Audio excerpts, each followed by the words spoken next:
I don't give a fuck what happens. That's how we started. And we're live. Yeah, and we're live, and I'm rolling a blunt. Former wrestler, still a role model. You got to. I actually, so everyone, let's get right the fuck into it. This is nZo. Do you prefer to be just called nZo, not you nZo? Can call me, bro.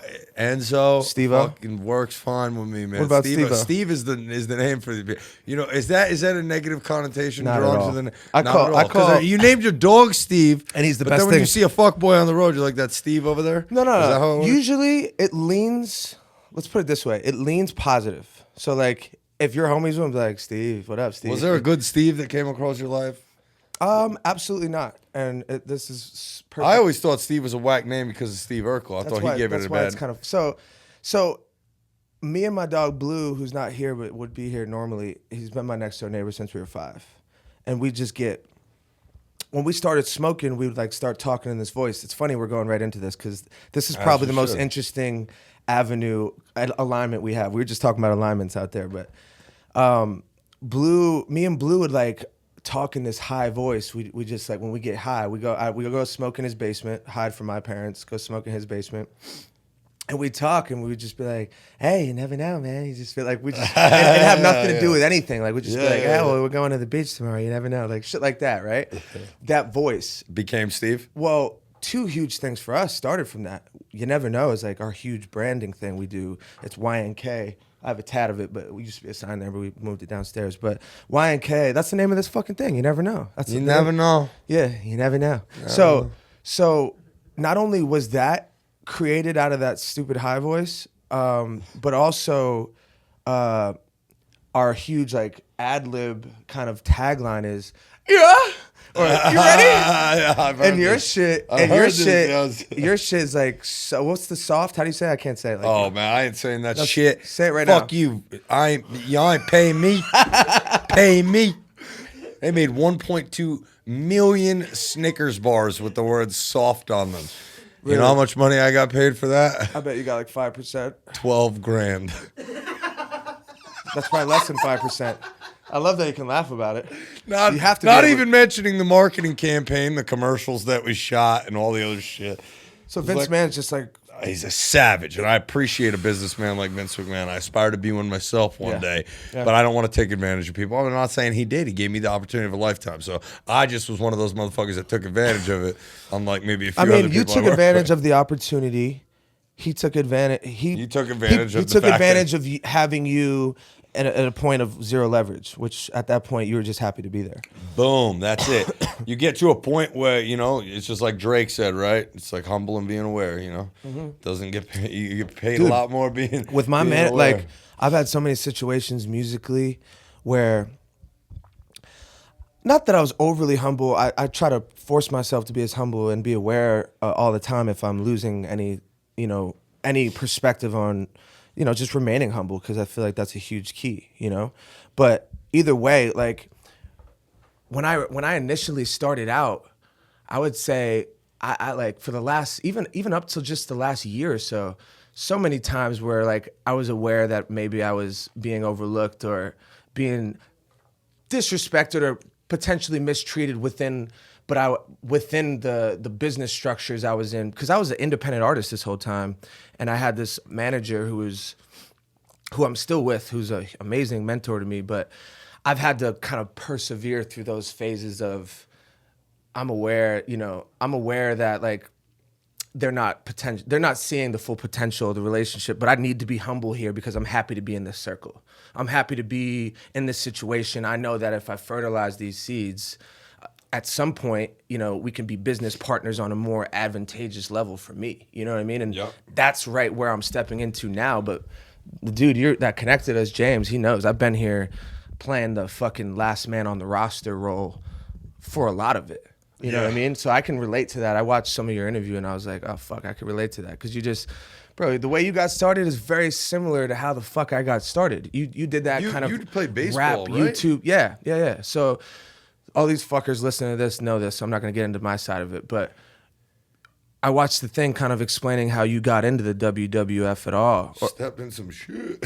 Well, you basically, like, I'm going to nutshell it and you can just you'll take it from there. But like, the alignment is kind of almost scary in the sense of like you just did like a rap like YouTube kind of diss. Was it a diss song or something? And it was about the Jersey Shore. Yeah. So that's what I saw, and I'm like, dude, it's exact. And like somehow that was the first initial huge step into superstardom and it's something that you weren't even planning on being. You were a rapper at the time, correct? Yeah. So the fact that kind of jumped you, like just shot you out of a cannon into this other direction, it's exactly how I felt about music, bro. I had zero like genuine thoughts in my head like, hey, I'm gonna be a musician. This is gonna be my career. I'm going to be a rapper. I could do this. Like in the beginning, bro. You know what's crazy is the generation we come from, you know, you're probably I'm 32. Yeah, I'm 30. So you're right in my age group. Bro, when you were a young kid growing up, like a white kid growing up, listening to 50 Cent and shit, and My listening to favorite rapper. Eminem, yeah, man, and Eminem, you come from the Northeast, bro. Yeah. 50 still rules the clubs, by the way, in New York. 50. You go to New York, bro, because I'm there now, bro. There's always, no matter what club you're in, a 50 block. Yeah. They go all play 50 back to back to back for like 10 straight minutes Totally. in every club in New York. Like I really Can I get a lighter? yeah, I really can't believe like it's This is so the second blunt I smoked on camera in my life. we love it. 6 years, let's nobody knew I was spark a weed head. Let's spark up. I love it. Let's spark up. Adam 22 and then Mike Stud gets the There we nods. go, man. I'll take the nod. It's good company. What the fuck was I just saying? G Unit, like the 50 Cent era where I lived, Changed everything. fucking changed everybody. Everything, yo. It changed me. Changed everybody. It changed that me. diss on Ja Rule, that heat, those mixtapes that they were dropping. It was just something It was nuts. like it was something so authentic and like It raw felt real. at that it felt time. raw. You It were felt like they were really angry in their music. They meant what they were saying. Yeah. They had Dr. Dre's cosign. Yeah. 50 came running. 50 was doing abs, dog. It just felt- He just came down from doing a sit up. Yeah, and he that's just looked crazy. at go shorty. It's your fuck. Get the fuck out of here. I was, that was it, bro. I was fucking sold, bro. No, I like have vivid memories of like watching was 50 bad. Cent like what was the song? The Wanksta.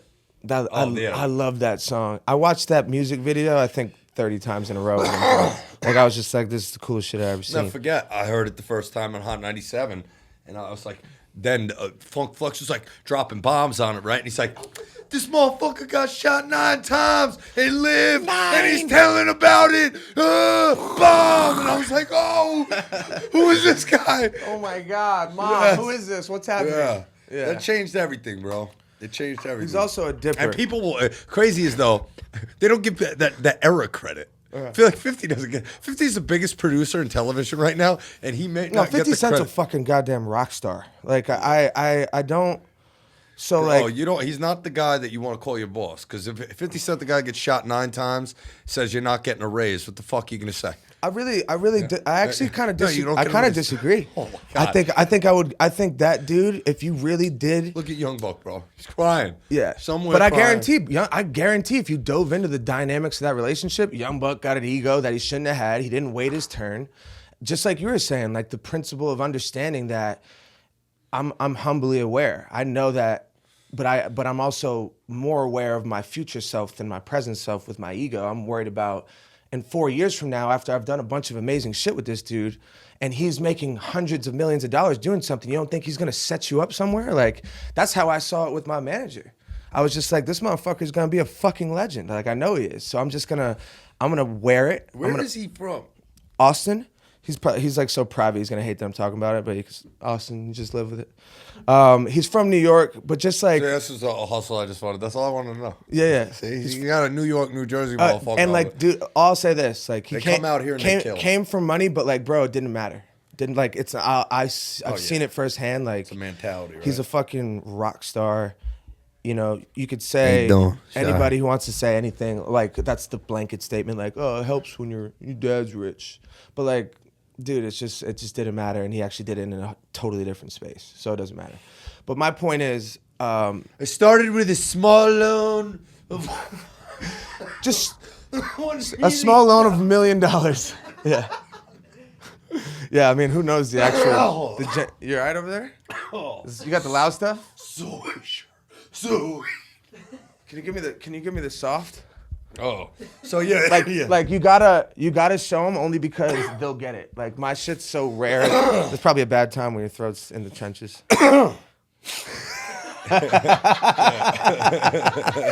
Yeah, but bro, like I feel like when I watched some excerpts of the interview you did, and you were doing it, and I was like, I get it. I get why that worked. Like Soft it's just works, like a yeah. hilarious, like the way you talk. It's the same thing. It's like that little, like that's when I was like, oh, this is an alignment. It started off with me and my homies. It's the you know? same That's thing. How it goes. It's how me and Blue were That's like- what they say in pro wrestling. Like fuck me. Listen, like fuck soft.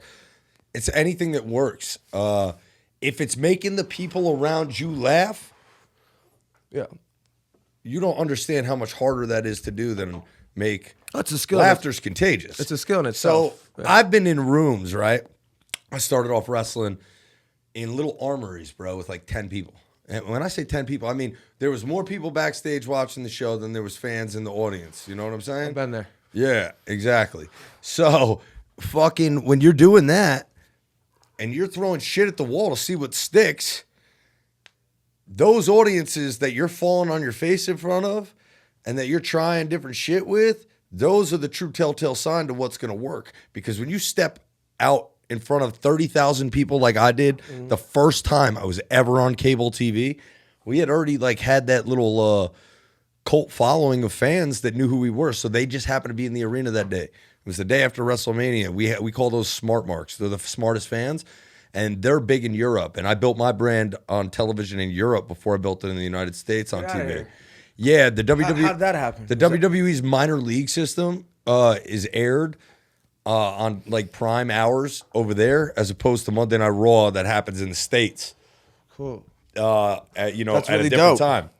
That's really dope. So do you still, not to get off the topic, do you still feel that your following is heavily based overseas, internationally? I mean, that's wrestling is big globally, and that's the biggest marketing I mechanism. kinda didn't think You know how of it you like said that. that thing about that humbling. Yeah. Yeah. There's like if you look at Dwayne Johnson, The Rock, and how he built his global brand, he's the highest paid guy in Hollywood, right? He also works 2 or 3 jobs at one time. He's filming 2 or He's a 3 fucking movies. rock star. You have never. This is the biggest rock fan I've ever been in the room with, but he has to be like Because of the work ethic or because of the wrestler? no everything. He just What he loves. embodies. He loves everything about him. Acting skill. He even thinks he's a good actor. I don't. But I can't say I don't, and I think he's only gonna get better because he's fucking that type of person. And but I'm so attracted to the what he's done as an overall human being, and like the actual work ethic with the humbleness Here's where I see this. See, when I was under the roof of the WWE, you're in the Performance Center. You got to understand they've created a monopoly. In 1999, Vince McMahon bought all the he bought all the competition, Genius right? move. But not only did he buy the competition, I don't know if it was insider trading knowledge, but this man went out and bought all the video footage that ever existed. Why? Because he foresaw the future being streaming of all content, okay? So as opposed to cable, I'm going to now own the Netflix of wrestling. So now he owns all the wrestling footage that ever existed in like 99, early 2000s. He accumulates it over the years, and he just it's so prized. It's a prize to him. He has to have it. He gets all the wrestling footage that ever existed. He buys all the competition in the United States. Then he launches the WWE Network. Now, only place you can watch wrestling is on his shit, right? So he has the entire entity, more or dude. less. I mean, the mind that goes into that on a fucking. I mean, mortgage my house on a loan against the first WrestleMania ever to make sure that it happens. And WrestleMania is a success. Now you're talking about how many? 30, 35 or some shit.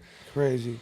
So that guy just had the foresight That's what it takes. to see the vision. What's his fucking wave like? Like how close did Oh, you get bro, to him ever? What's yeah? What's like? crazy? I know you don't is want to fucking say. I shit, probably got. I don't know, bro. Yo, that guy is. Is he like a fuck? Like that's what I want to understand. He works like. What's the he dynamic? works like Is he like, oh fuck? I don't want Vince to turn is this here. conversation into like a what. Vince is No, the no. craziest motherfucker I ever met because he works like a dog. He sleeps 3 hours a night. He's a control freak, and he freaks out if he sneezes because he can't control it. Wow.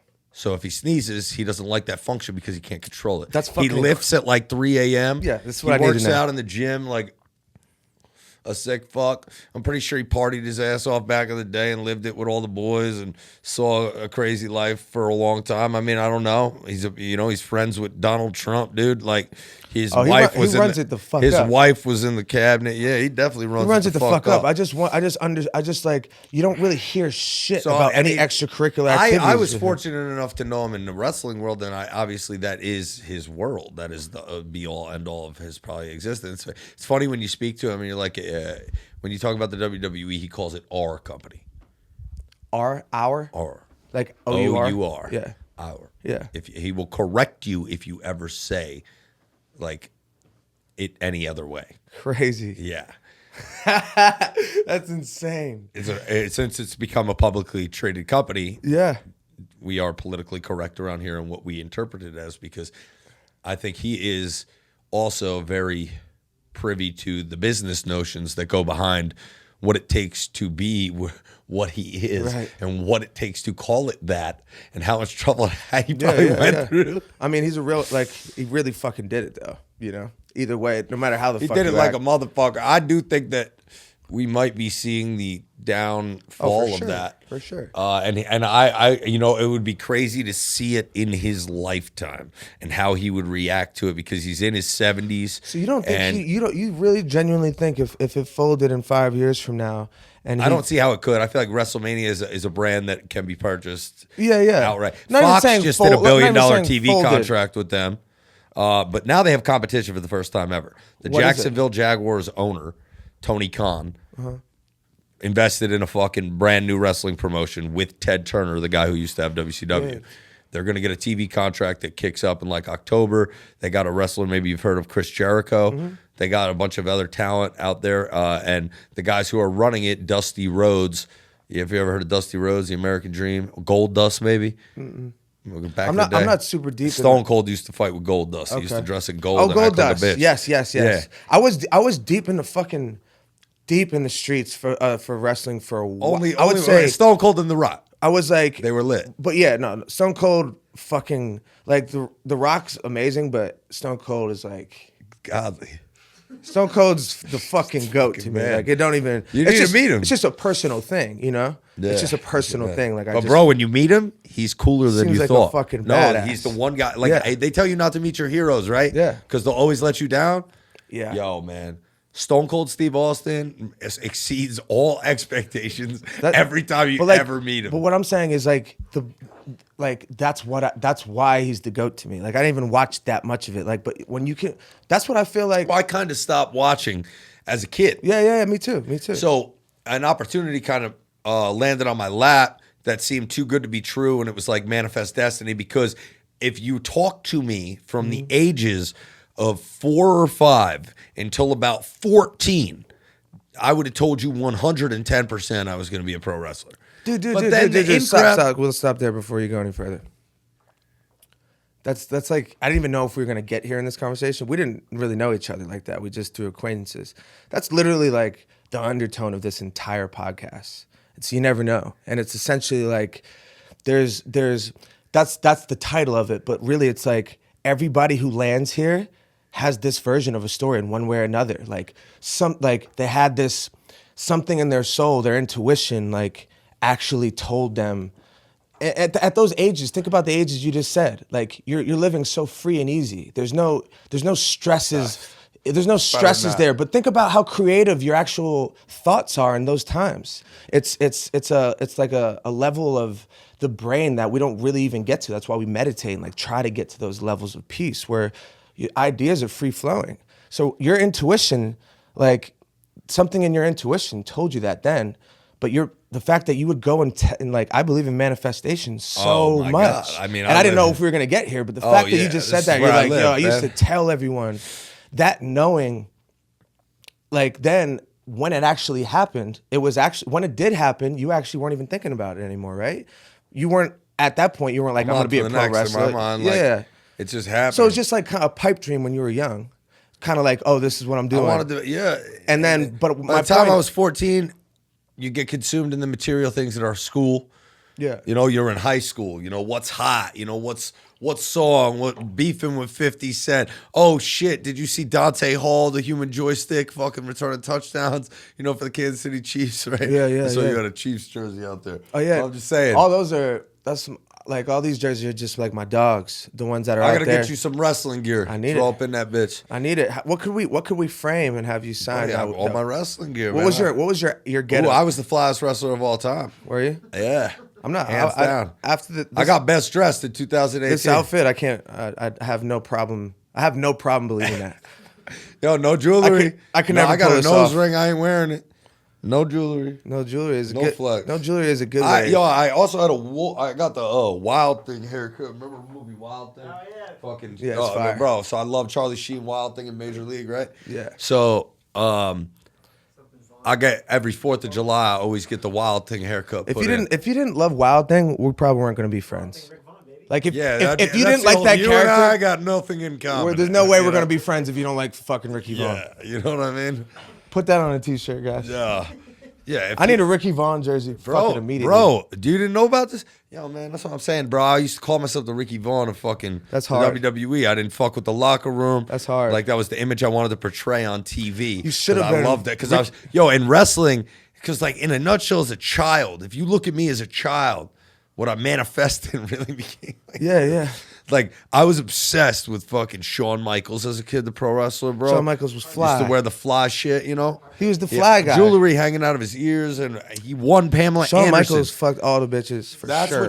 That's what changed my life. Yeah. Was my sister used to watch Baywatch, and my sister's 3 years older than me, and she had like some cute friends, and they used to be watching Baywatch and like looking at the guys and the girls, and I would be sitting there like, damn, like Pamela Anderson, I know who that is. When she came into wrestling, Shawn Michaels is in the Royal Rumble. He's the #1 entry. He's got 29 opponents. He can't win this shit. If he wins this shit, he gets to get Pamela Anderson to walk him down to the ring at WrestleMania. I'm like, yo. And he won that shit. I knew exactly what I needed to do. I was like, bro, if I become that guy, and then I get the fuck Pam Anderson. And then you did, though. And then I did it. Yeah, that's fire. Like, dude, you know how many little kids? I didn't fuck Pam Anderson. No, yeah. But everything else, probably girls in the same. Don't get it twisted. I wish I did. Still wish. I would take hepatitis C from Pamela Anderson by an IV if it meant I got to cut close to her. What a legend. If I was close enough to her, so we can just get a blood transfusion, I'm in. Because that means I'm getting to talk. And when I can talk, I do all right. Yeah. Is that your whole approach with your approach with girls? We'll get into the whole situation. I know you don't even want to fucking talk about it. But I know now going through anything of the sort in this era that we're in. Oh, as a celebrity, you got to have an NDA. It changes. Girls got to put their phones in lockers when they walk through the door. We just started doing it. We just started doing it. You just started? I don't even do it at the crib. Well, let me be the first one to tell you. No, but listen, like I got a business idea for you that me and you can maybe do right now. Here's a business proposal as we sit here. All right? I think that we just need to make. You got a lawyer, right? I do. We need to make underwear that have a contract on them from a lawyer. That's that fly. You just sign. Bitch, sign here, and we good. That's so fly. Consensual penis shorts. We need Look, a pair of let's think underwears. about it. Think about it a little fast forward. Think about it a little fast forward. If it's digital, it could actually work. Think about it. It's just like an iPad right there. You're just like, oh, Bitch, there's a you contract. Scan You get your phone right on my dick right here. my cock's right here. What are The they call contract those is right here. Just start. I'm gonna need a skew right over my dick. A barcode, bitch. You're gonna scan the barcode. I'm actually not like honestly. Technically speaking, I don't know if that's like. I don't know if that's out of the realm of possibility. There's crazier shit that. Imagine I can get a lifelong contract where it's tattooed over my penis. So anytime a girl's around me, I just say, "Hey, babe, whip your phone out, scan this." How can we do this? That means you accept this contract. Whatever. We're No, getting honestly, off topic here. I'm over it. All right, bitches. You don't know me, don't blow me. That's it. Yeah. No. I mean, to put it. No, Why don't we talk? I don't even want. Can we have a conversation first? Why's the music always got to be so loud, bitch? We fucking talk about it. You ain't having no conversations at 1-0 Co. You really can't. It's a tough place to actually have real dialogue. There's really not much. Good luck having dialogue these days. Yeah. dialogue. That's kind of what I want to get to. Like, not even the details of what happened. The only thing that needs to be said is you were accused of something. You suffered on Twitter. You suffered a tweet. Yeah, it yeah. was a tweet. I saw that that too. went viral. It was a tweet. It wasn't the police. Wasn't calling the police? Me. The police never reached out to you. Police never reached out to me once. You had to reach. I had. You had to incur costs. I had to pay lawyers to encourage police to spend taxpayers' dollars to do an investigation just to prove my innocence. She wasn't filing. Oh, well, she tried to, but she didn't try to with the police. Right. She said it on the internet, and then she just tried to back up her claims in a TMZ interview. And the fact that they had the gall to call this girl, I mean, let's not get into it. I'm sure they've done way worse things to other people than me, bro. I'm sure their track record's They'll do anything. So, I'm not worried about it. I just more or less I think it was the coolest thing in the world because now I get to look at it in retrospect, okay? Because I took a 5-month social media silence that day, dude. I just drove home, because it was a tweet that went out at 4 p.m. or some shit, and Raw was at 8 p.m. And I had already gone through rehearsals. So I'd been in the ring getting ready to shoot my backstages, had my shit in my locker, had my shit of a locker. She did it on the night of a huge thing. No coincidence. She probably saw something trending and just was like, oh, yeah, that's right. I fucked that wrestler. So P.S. her friends go bring their phones to her and show. Her friends sold her under the bus. Her friends were like, look, she was bragging about fucking him in her conversations. And then her friends went to the police. And then their friend did a video on the internet that went viral where he was like, look at my phone. This girl's trying to ruin somebody's life. She's not a good person. We need to flip the script. It should not be allowed. I already know that girl. She's a drug addict. And this kid just went off the deep end on this girl. So I felt like I was exonerated in that regard. So for 5 months, I went off the grid. And then I was in Times Square Quad Studio, up the penthouse. If you're ever in New York. It's a dope studio. Yeah, that's the spot. That's where I'm at. So I'm up there, and I get the news that the police report finally gets fucking out that I paid for to basically get done. The police report gets out, and I just happen to be up in the studio. So I just zoomed in on the bleachers in Times Square, and I said I'll be there at 9 p.m. next Monday. And then at 9 p.m. next Monday, I went there, and I was like, oh, dude, I was scared that like 4 or 5 people coming off of this allegation and shit. I don't know. But New York City is real, man. Jersey's real, bro. The love is real. And if you're a pro wrestler, I really don't think that people understand that wrestling in Madison Square Garden and New York City have been going hand in hand since the days of Bruno Sammartino. This shit is old school. And we were the guys from Jersey and New York, me and Cass. So when we held it down like that, when I came out of the studio, I didn't know if anybody, 4,500 people showed up to Times Square. No police, no riots, no problems, no nothing. All love. I stood there, I did my chant with them, and I broke a 5-month social media silence by just holding up my phone and going, 1, 2, 3, how you doing? With 4,500 people. At that moment, bro, it was in that moment that I realized, dude, I'm just never going to work for the WWE as a full-time wrestler ever again. That's cool. Why in the fucking world, if I do not work for them, they do not, if I make all the money in the world, it don't matter. It wasn't about money in pro wrestling. Yeah. But now it's about money. Yeah. Okay, I already lived my dream. Yeah, that boyhood shit, check that bucket list off. Cool, fun. Now I'm like, if 4,500 people show up out of love in Times Square to say what's up, like, I did that on my own. Yeah. Then I showed up to their fucking pay-per-view. Just showed up. You did? Bought a ticket. Wore a wig. No, you didn't. Showed up in the front row during Big Show, Sheamus, Cesaro, and the 2 MMA brothers match. The toughest motherfuckers in that WWE locker room, hands down. I didn't exactly plan it that way, but whatever. Fucking that man. So no, respect it. I bought a wig and I showed up to their pay-per-view, bro, and I took off my shit and the whole crowd, boom. Now I trended #1 worldwide when I did that, not the WWE in that moment. What year was it? When did this happen? This past year, 2018, That's November. Crazy. Then in 2019, I made my first wrestling appearance per se by jumping the barricade in Madison Square Garden with my tag team partner, reunited for the first time in a year and a half. And that trended #1 worldwide over March Madness for 4 hours, bro. Wow. The Final Four.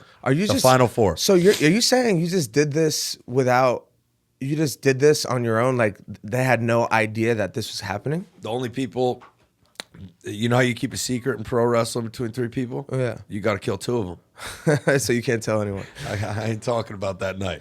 But that night trended #1 in the world because we went over that barricade and had a real life fucking fist fight in Madison Square Garden. Crazy. And when I say a real life fist fight, I'm not being a pro wrestler. Like this is like a human Eric talking to you. I had a real fist fight with who? With 2 other dudes. We jumped over the barricade and had a real life fist fight in the middle of this fucking shit. And if you watch that footage back, so it trended #1 in the world. We have to pull that. Can we access that? Yeah, it was nuts. But then we just walked out of there with our middle fingers in the air like Stone Cold, like fucking badasses, screaming "fuck you," calling everybody a pussy. And then we walked out of there on our own terms, and we never signed no contracts, never got with no company, no nothing. And it was just crazy because it was business. You understand? That was business. That wasn't Eric. You know, the human that sits down with his mom and his dad and eats dinner. You know, crazy. We did that one. And then, there's some other wrestling opportunities that I'm eyeballing right now. Fire. But I'd be doing it on my own terms, bro. Right. And that's crazy to think that you have the star power in wrestling. It's wrestling though, but it's a world to trend #1 worldwide. Yeah. And you don't work for any company. You don't work for nobody. Mm-hmm. But you're a that just shows that transfer of power to you, like personally. That's what I wanted to prove. Yeah, when and you I understand fucking proved that, my like, point tenfold. you understand it yourself. And it's personally. scary, and it's quite scary to wrestling promoters. Any promoter, Vince McMahon, Tony Khan, Ring of Honor. It doesn't matter which promotion you are. To know that you have a star that might be bigger than the business. Is not good business. But in certain, like in a realistic outlook, you both need each other though. Oh my God, yeah. I love wrestling. I mean, the thing about wrestling is like, for me, I could be broken, body broken, everything hurting like a motherfucker, dude. But I'll still look up in the airplane and see Ric Flair and like Kane and Mankind on the fucking flight with me who have gone through wars for 20, 30, 40 years. How the fuck can I complain? I can't. And how can I say I've done shit in their world? You're right. I can look back and say I did it faster than anybody ever, and I did it with the microphone.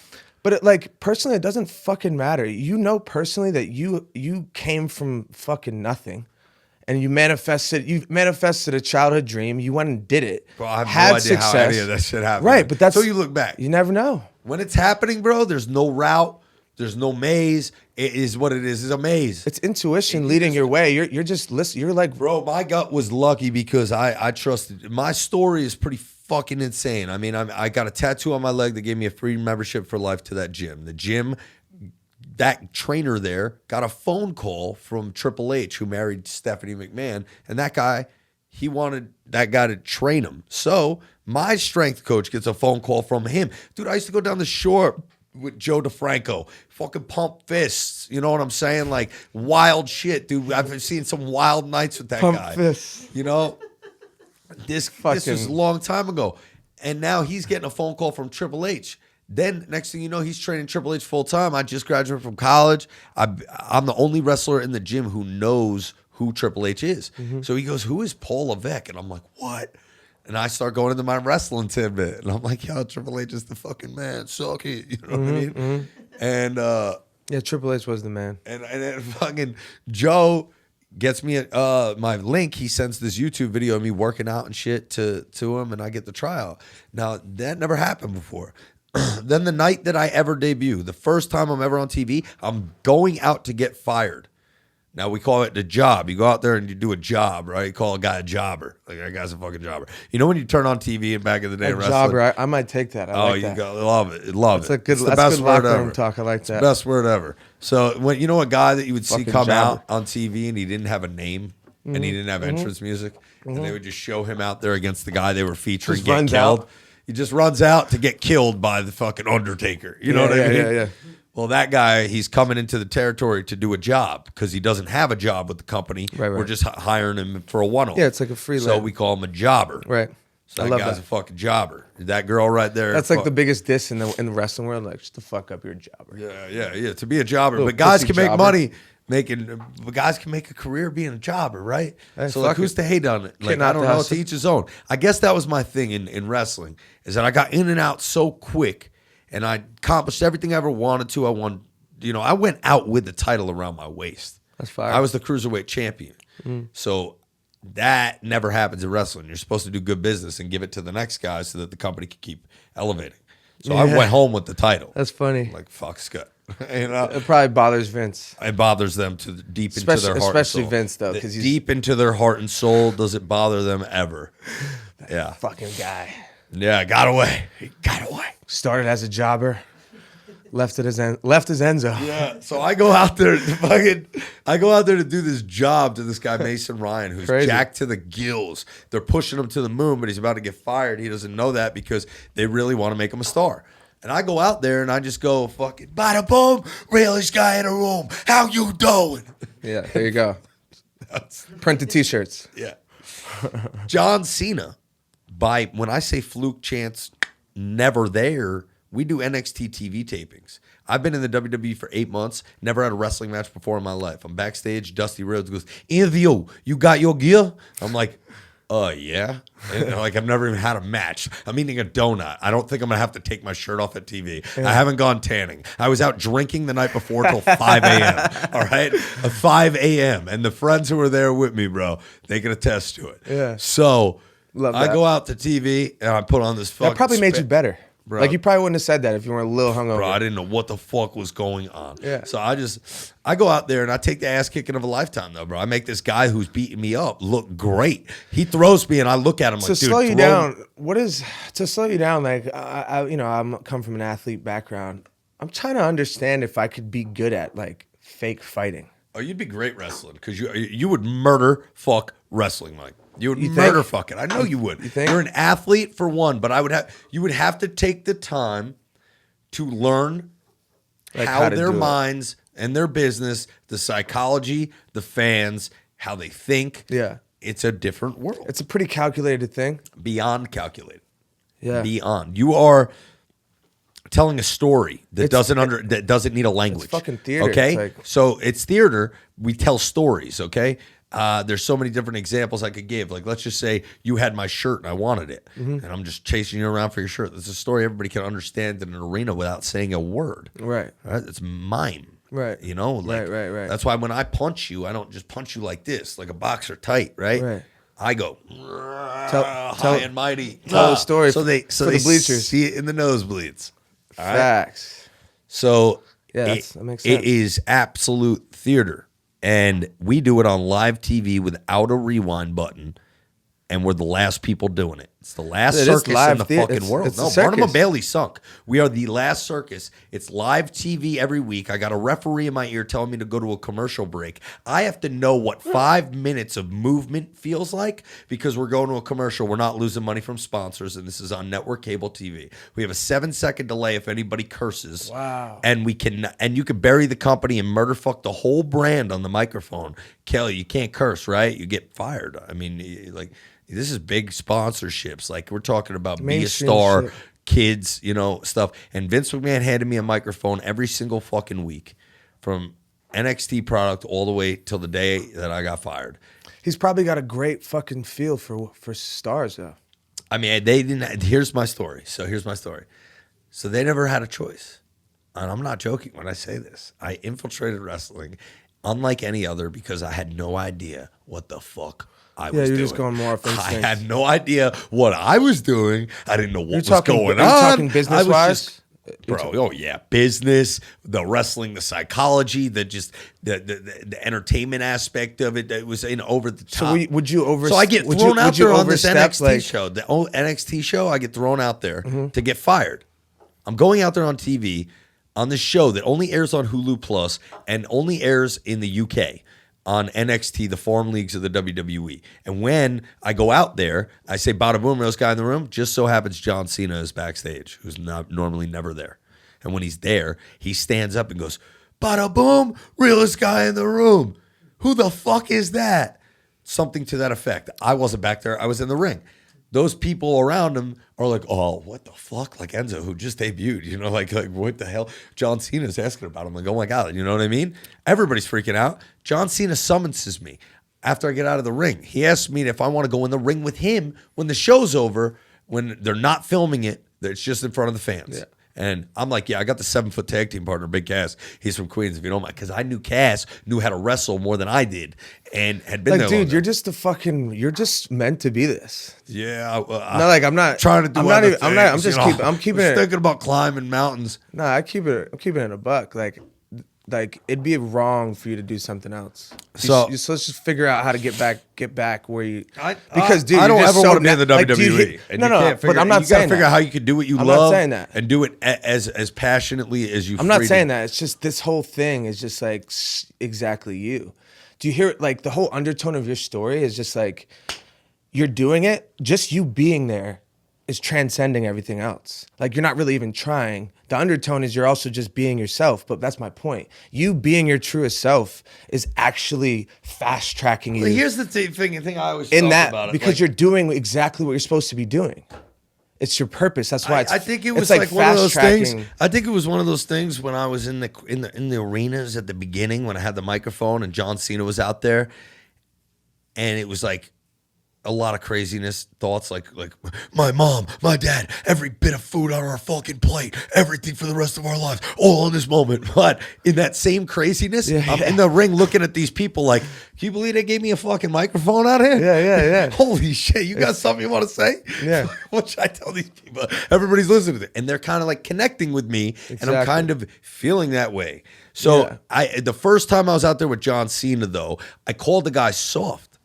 So I went, the first time I'm ever on TV with a microphone, I go, bada boom, realest guy in the room, how you doing? Then when I'm in the dark segment with John Cena in the ring, with this guy, he's the intellectual saviors of the masses. He's supposed to be the smartest guy. So he's in the ring, and I'm like, how many dimples are there on a golf ball? You don't know? There's 136 dimples on a golf ball. You know how many dimples there are on my hind end? 0. You want to know why? Because I'm hard body. You know what you are? You're SAWFD. Dude. It's just lights out. Like it's like I wouldn't even find this shit entertaining normally. Like I don't. It's just fucking funny from you. I grabbed all the eyes though that weren't wrestling fans. Yeah. People don't realize what happened is on cable TV you just flip through the channels, and I'm what they call a head nodder. So in my business, a head turner. Yeah. So is when you're just going. JR once described it. I heard him is when you're going through the airport and you see Monday Night Raws on one of the TVs, and you see me come flying out of the curtain, running out backwards, just shaking like a lunatic. Is that how you come out? Yeah. I just let it go. Dude, just all I'm out. telling you, this shit's pure comedy, dog. Yeah, it was what it was to me. Like, dude, like guys look at it like real tough guy shit, and they want to protect their egos and shit in the ring. Good. To me, I just thought it was funny. Yeah, I was like, dude, this is a joke. Like, I would normally never let any one of you beat me up. Like, normally. Yeah, dude, this seriously. is not real. But they would not let you pretend beat them up sometimes. It's really fucking and it's funny. Like, why are you not letting me pretend me beat you up? I need to get more high for this. This is so entertaining. So regardless, I go out there and I say that shit to soft the first time I'm ever out there. It's hilarious. The next TV tapings, I'm not even on the show and I'm still supposed to be fired. I'm doing security at the events. Are you serious? And people are in the crowd going, soft, and I'm sitting backstage in business casual clothes like, should I ask to go out there? Like, am I overstepping if I fucking say, hey, they're calling my fucking name? Why the fuck am I back here? Right. Why are you giving all these other people chances? I'm the fucking guy. Give me the microphone. Let me go out there. Right. So Dusty Rhodes gave me my shot, bro, and he just gave me the microphone. And then I wanted to say everything. I had everything written down. I wrote books and shit. I went to college for writing, and I was just writing books about it. It's fucking awesome. So I had everything I wanted to say, but the one guy just told me, hey, you got to say the same thing every time you go out there. And I'm like, fuck you. And he's like, no, you got to. Thank God I did, because then everybody started repeating it. You branded it, yeah. So I would go out and I'd say, my name is NZo Amore, and I am a certified G and a bona fide stud, and you can't teach that. And this right here, this is Big Cass, and he's 7 foot tall, and you can't teach that. Bada boom, realest guys in the room. How you doing? Oh my The God. whole crowd would say it back with us, you know? I felt So that. I did that shit in 100,000 people, bro. Yeah, that's fire, bro. Fucking 80, 90, whatever it was. Yeah. So, dude, your skill set, like, I don't even know why I feel like I'm trying to give you advice. I'm just, because I want to help. I just, you literally, like, you have a crazy skill set. And I see you, like, you already have a huge following. Packs a huge dip. You have a. When we start talking skill set. But dude, seriously, like it's just about like playing the cards right relationship wise here, because you have like a crazy skill set in this regard. It's super entertaining, and there's just so many avenues. I don't know if you need. I don't know if you. I really don't even know if you need to be. I tried Logan Paul and Jake Paul with big cash. I was like, yo, these guys could sell out an arena. You guys want to have a wrestling match? Logan Paul, Jake Paul versus nZo and Cash? You should have. I was like, you guys are athletes. I think you can pull one off, but maybe prove me wrong. You should have. You tell, dude, if you got a beer that I can funnel right now so that I can fucking have this lip in my mouth and then hit the blunt, then people can really see. For sure. No, I mean, I was just joking, but okay, maybe we'll do it. Did you not know we have like a crazy funneling device? No, bro, I don't really drink beers anymore. I primarily only smoke weed. You're about to. Yeah. You're about to drink a beer like you've never drank it before, and that's not an overstatement. Oh, I heard about this little device, actually. You did? Was Defina. Yeah, it's fucking exciting. I hope it fucking blows your doors off. Yeah. Dude, but you know, the thing about that all that fucking craziness is that when you're riding that roller coaster ride for the first time, you don't know what the fuck's going on. Right. You never wrestled before. Right. The first time you were ever out there to have a match, you were supposed to be fired right after that, and John Cena asked you to come out there with him. Yeah, it's destiny, bro. It's insane. It's really a crazy story. I had no idea. So, all right, so I just got to show you what. I need to hear about this device here. Change the topic. No more fucking wrestling talk. I'm done with it, dude. This is what happens to me every time I sit down. I didn't want to do this. The story is interesting. I get it. Yeah, we don't. But you know what? Bro, I want to hear about beer devices. And fuck, you know. Yeah. We need to talk more about Pam Anderson and Baywatch at some point. We'll talk about a bunch of shit. What the fuck is that? So it's a chug bud. In a similar sense to how like I feel like my skill set probably is it leans business wise. I really do like it. I always been into it. So I went to school for it, you know. So it was like one of those things where I never signed a record deal ever, bro. And a big part of it was just like I really enjoy running the business of it.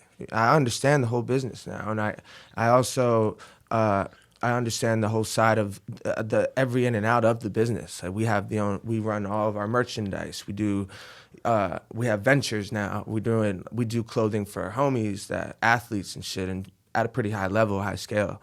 So this is like my whole point is like I never did a deal, but it allowed me to be creatively fulfilled still. If I was just doing music all the time, I'd be a little like, you know, I don't know. It's like it feeds the other. My life experience, things I learn, change my perspective. I make different music. So I feel like I'm constantly evolving my sound. Like the next shit is barely rap.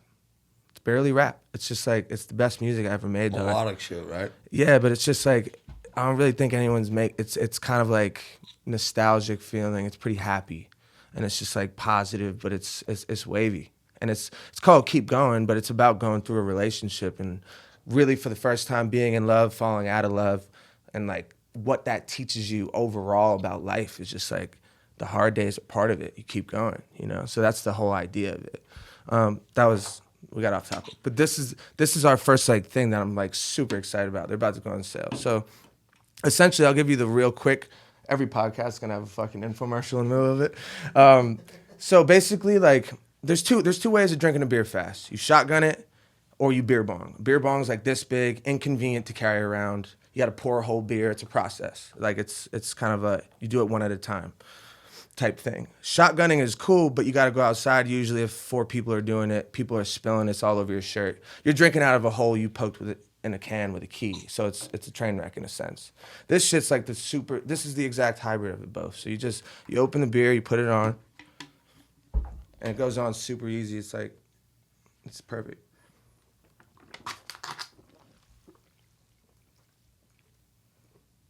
Very nice.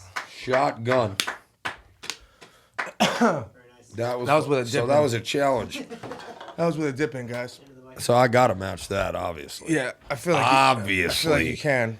I will. You know, this is the first beer I've cracked since I've been in LA. I don't drink. I like send them back down a dark hole. Spiral. No, not me, bro. Don't put that evil on me. Hey, I never had that problem. I know what it's like to go out there and have a good time and enjoy myself. Apparently, some of you bitches don't. Let me just make sure you opened it, right? I ain't open shit. You got to open the beer first. That would have been a debacle. See, good thing I'm dialed in here, guys. Give us a crack. Yep. We call these Steve Weisers in my business. There you go. Do they really? He just lost his mind. Is that true? For Stone Cold, yeah. Trademark. WWE's doesn't have that one yet, brother. Wait. Steve Weisers? You guys refer to him as Steve Weisers? Stone Cold Steve Austin, yes. We call them Steve Weisers, and I just lit your world up. That's why you had me here today. That's crazy. That is why you had seriously. me here today. I'm seriously. It was all building to that moment Call where you Foley. found out about your manifestation of your own reality. Hold on. Calling everybody Steve's. I'm going to see if we get exactly this. why. Hey, if I get this, we're splitting it. Steve Weisers. Hold on. Call Foley. You call this a Studweiser. Yeah, exactly. That's what I'm going to brand this shit. Oh, we're changing the name now. The That's- Bonafide Stud just gave I'm Steve Austin I'm killing off. I'll break this news right here. I'm killing off Mike Stud. The whole next shit is Mike. Yeah. Seriously. Yeah? Yeah. And it's like we're going to make a bigger play with it. Yo, Foley. Yo, you gotta hit. Let's look up this. Look up if Steve Weiser is trademarked. You gotta do it right now, though. You gotta do it right. You gotta do it ASAP. Before I fucking finish Because this. by the time this comes out, if we have it, that'd be the best. All right, wait. Yo, Foley, just text me. All right, so don't do it over the mic like that. It's gonna. It seemed like a good idea. I'm setting you up for success here. Okay, so. Basically, when you can lift it up, I'll just talk you through it. Lift it up, the beer will start to come down. Stab the key like you would a shotgun, but you don't have to go too hard. Yeah, just like puncture it. Yep, and then take it out. Take it out. Take the key out. Take the key out. Yep. Send it. Boom. She's a fucking dandy. She's a dandy, isn't she? It's nice and clean. That was fucking awesome. I'm telling you, bro. I'm proud of you, and I'm happy for you. Yeah.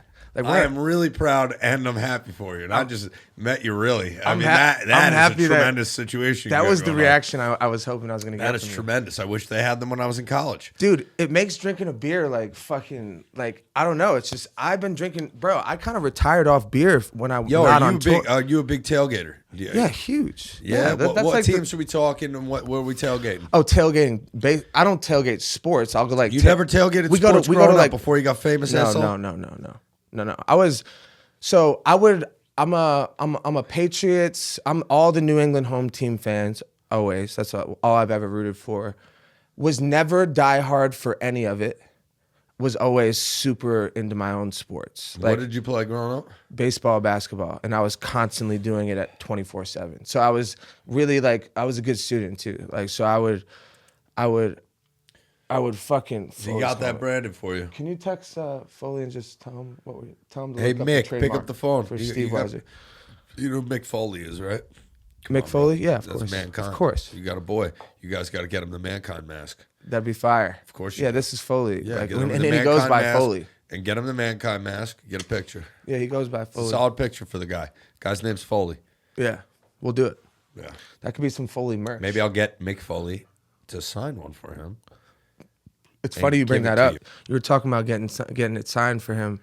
Post did Stone Cold Steve Austin. I'll see Mick Foley at one of them shows. I'm getting that autograph. Yeah, that'd be amazing. Post. So there's a funny story with Steve, with me and Post and Stone Cold. I had a Stone Cold vest signed and framed and hung in my house. Right. Post comes over and sees it, and he's like, "Dude, I need that." And I was like, "I'll give it to you." Oh, I actually sold it to him. I feel like an asshole for making him pay. Fuck. But anyways, well, it was just framed and it was signed and it was dope. It's like that ain't free, dog.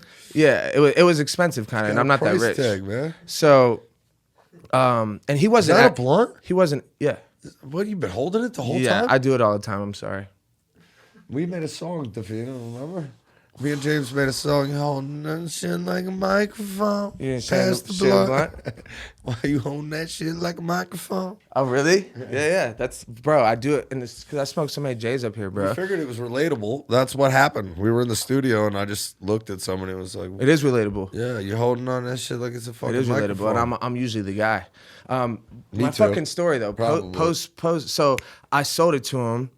He ended up wearing it and performing in it at the BET Awards. It was a I Stone know. Cold vest. Oh, I remember. And then, I didn't know it was yours, though. Yeah. I'm getting the root of the story. This is And beautiful. then he did. The world is now, maybe. Did you tell the story before? No, never. Sitting down with a pro wrestler in the WWE, you know, fucking telling your Stone Cold best story. I never told Post this. Malone. This is good. Yeah, and then, then what the fuck happened? Stone Cold, this chain of events is hilarious. He Stone Cold catches wind of Post because people were tagging him about what he wore.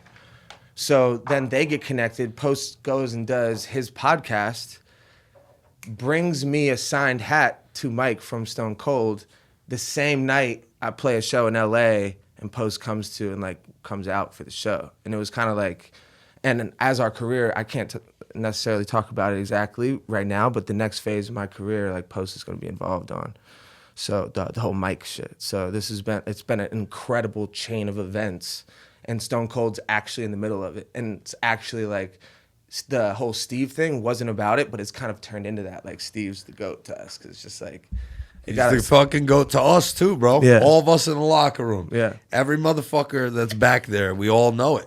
And he's the last guy to get a 50-50 merch split with Vince McMahon. which probably is unheard of. Unheard of. Yeah. What is it? What was it for you? Do you mind saying? 2.5%. Oh my God. And in my rookie year, I was the #1 merchandise seller in the WWE. I can imagine. And as a rookie. Because all the taglines As a and rookie. shit. Nobody got fucked more than a rookie. You got fucked. Who gets fucked more than a rookie? See, you've gotten fucked a lot. They're gonna cut that up and make it a meme. You've gotten fucked a lot, man. No, seriously, dude. But dude, I swear, dude, it just makes you better. Makes you so much stronger, and you makes you realize so how much many better, people you bro. inspire. Yo, like my story's crazy, man. It is. But dude, So that's crazy. Hear how the story gets crazier though. So I get fired by the WWE in 2018. You got right? fired for something you didn't do. Oh yeah. No, a tweet. I get fired for a tweet. That's what I tried to. It's fucking coin it as. incredible, Fired man. for a motherfucking tweet, dog. That Crazy then shit got was, that I then have got a company- debunked. I have a company run a clothing line, Which and I is show up to the WWE the day of my firing wearing T-shirt that says "Today is the best day of my life." On the back it says, "I can't wait for tomorrow." RealOneShop.com. That's hard. All right, RealOneShop.com. So I have That's another your merch? shirt. I have That's another your one. merch? Yeah, That's hard. I And need then- one of those. And then I had another shirt that said, "Cut the middleman out," and it had no bathroom symbols for men, and it had the middle one like in stitching with scissors. You know, Yeah. like. And I handed those shirts out to everybody that I worked with before this tweet went out. What are the odds of that? That's That so weird. is insane. That's Today so is the weird. best day of my life. The next day I get a phone call from WWE. I'm fired. Can't wait for tomorrow. That's so Cut the crazy. middleman out. That's so and I just crazy. manifested my own reality. And I really did it. And I believe in so much greater power. I believe in numbers and signs and 333. I see all the fucking time. My numbers have been lighting up lately. That's crazy. I go down 333. wormholes of conspiracy. And if you believe in stars and astrology, you understand that we're going through a parallel. We're shifting as a universe. We're going into Leo, right? So shit's crazy right now. Yeah, dude. And my life you're has talking been to a big stars guy. New. Yeah, bro. New. Not even technically. Dog. Aliens too, right? Duffy, you can speak to it. We had like a bunch of motherfuckers over here, like Neum from One Direction, Post, bunch of MGK was over here, a bunch of people, and I'm out there in the middle of it, just like, I turned the lights off in the deck. I'm like, look at those fucking stars. Seriously, I was like, look at the stars. I was like, you're gonna tell me it's not crazy raw. And this, I'll do it, not even on nights. I only bring those names up because I was doing it in front of them too. I've been doing it just, it'd be like 3 people. Bro, here, like, I got one of the... it's incredible that people don't, I never saw Bro, it. I never Texas, saw it like this. you're a Texas guy? You go out there often? Yeah, I go to Texas. All right. Yo, if you're driving from Albuquerque, New Mexico through northwestern Texas, that is where I've seen, and I've been to Alaska, I've been everywhere, right? That is where I've seen the best blanket of stars I've ever seen in my fucking life. If you look up out there driving on a highway, just pull over, take a piss on the side of the car. Nobody's out there. It's nothing but it's oil incredible. rigs as far as the eye can see. Yeah. Whoa. We went out to Joshua Tree just recently. I've never been there. and perhaps I've been everywhere. Perhaps did some extracurricular activities. It was all kind of appointed. It was a pointed vacation in a sense. We were going there with a purpose. And we were there, bro. I saw shit in the stars that night. Like, duh. It just made so much sense. What are we doing after this? No, seriously, this guy's bro. got a giant Volkswagen with a. Seriously, bro. It was an incredible. I left a different person in the sense I just felt like everything's connected, everything's perfect. You know it is, man. Bro, I was walking around the desert. You know it is. I was walking around the desert, and the fucking plants like were alive. I know they are. No, but they were just like, I'd never seen it like that. I know they're technically alive. Yeah, of course. But like you never see it like that. You want to see it? You want to see it? But Kilmer was there. I mean, Kilmer thought he was a jellyfish. Seriously. Cool. But no, Kilmer can even attest to it, even though he was kind of gonzo. Like I was dialed in. I get it. This is real shit. I saw, bro. They were this one. I got a great one for you. Good one right here. This is worth the shit. All right. So I decide my grandmother gets sick. I found out she's dying, and that was when I met you right before I was leaving LA. I was at that post party on July 4th. I left soon thereafter, right? I drive across the country, but when I go to leave, I go to send my dogs in a carrier service across the country in a car because one of them can't breathe well and they can't fly. He's a bulldog. That dog dies 2 hours out on the trip. So I get the phone call that my dog died, so I got to take my other dog. Jesus. So this all happened ran that span in one little I get fired by the WWE. Then I find out that my grandmother's dying, so I got to move back home to help take care of her. She lived across the street from me and help raise me. And my mother takes care of her. And I wanted to be there for my mother and my family. Yeah, so I just moved home. My little brother makes movies. He's out here with a red camera. He films like music videos for like Little Skies and a bunch of people now. But I don't know who the fuck else he's worked with. Okay.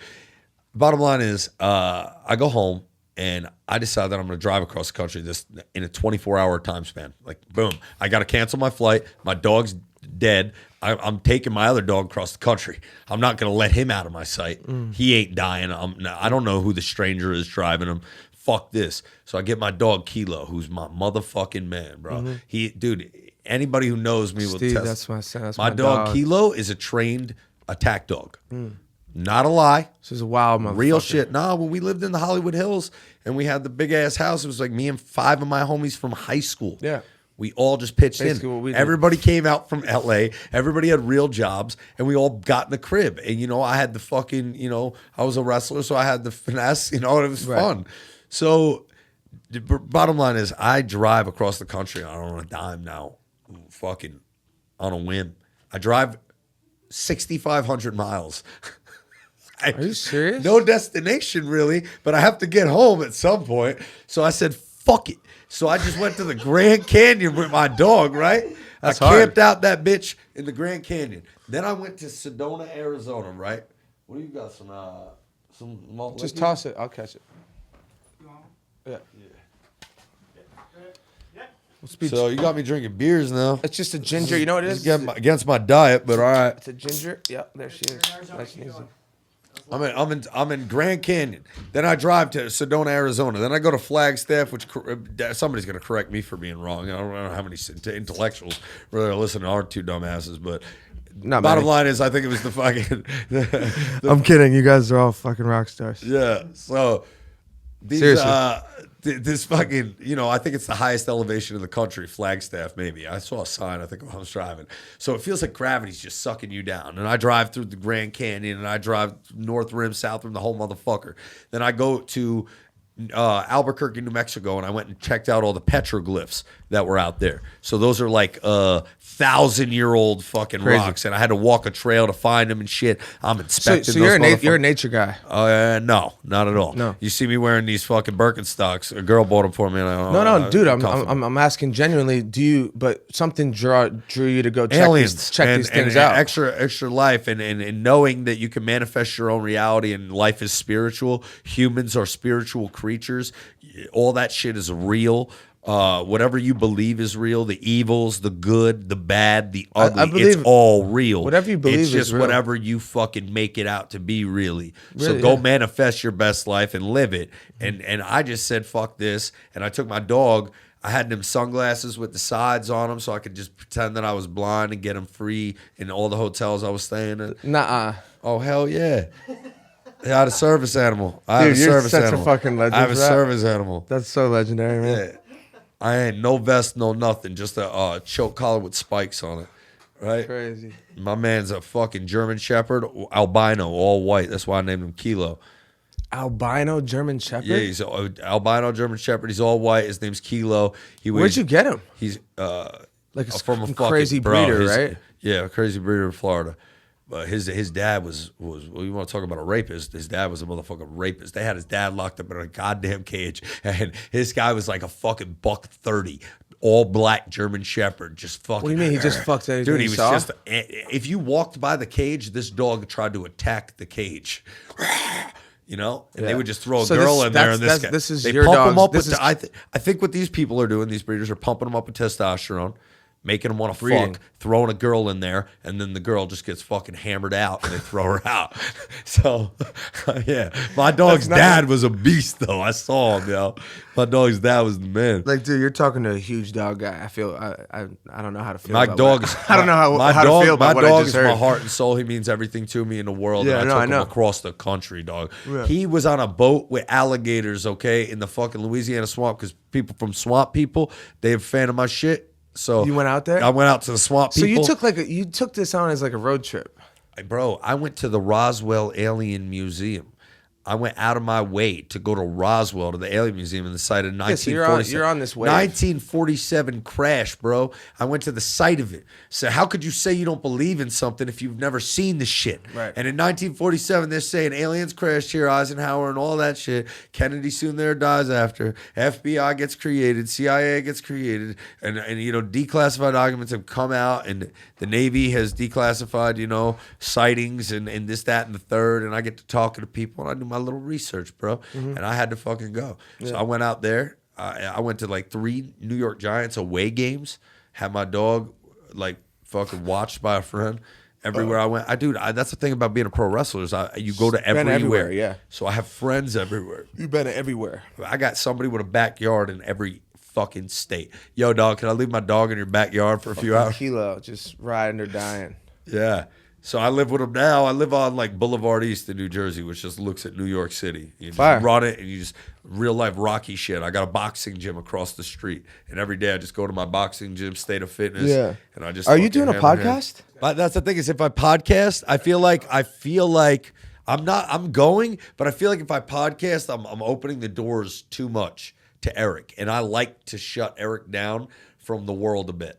I like to put nZo out there. I like to put the music out there. I like to put the wrestling out there. I like to put the content that I How's put it out any there. different than so why doesn't But I realized through, like, yeah, you said, like, the outreach, the people you get to reach, But the why- influence. It's almost a responsibility at a point when you have fans that want to hear from you. I just think I remember being a kid and Shawn Michaels getting hurt, and they'd said, like, yo, he won't be on TV and shit. And me being devastated, like, what the fuck are we talking? What do you mean? What do I do with my life? Yeah. And then he wasn't on TV, and I was like, what the fuck? Yeah. And I had nowhere to see him. Right. Now kids get a platform where they can still see me. But But dude, how do you, like, you know, I want to be more than anything. Let's just be clear about one thing, if anything. I want to be a Marvel superhero. Always have and always will. So if I could be motherfucking Wolverine, I would be Wolverine tomorrow. Wolverine is top dog, and if you tell me otherwise, I'll give you 100 No, reasons why Wolverine's but number you could.